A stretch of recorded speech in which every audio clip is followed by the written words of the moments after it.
Hey you guys, if you are stuck inside and you want to learn how to crochet, today is your lucky day. We're going to start off by learning how to do the slip knot, which gets you started, and how to crochet a chain stitch.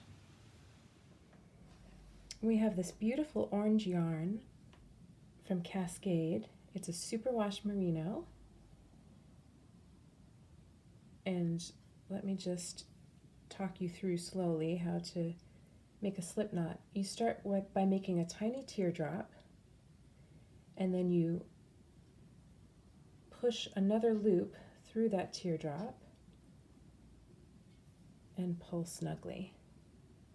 That's your first stitch, so go ahead and insert the crochet hook, and I pulled on the longer end to make it snug.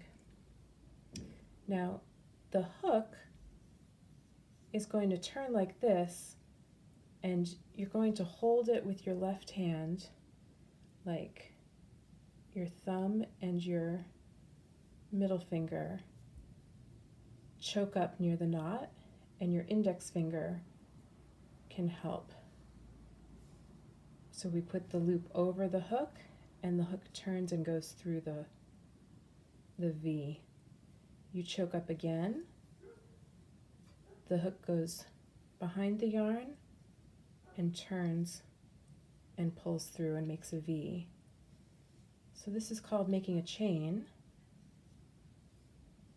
And as you go, you just want to choke up with your left thumb and middle finger.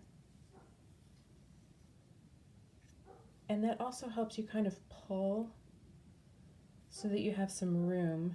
If you pull like this, then you've got some room here for the head of the hook to go in.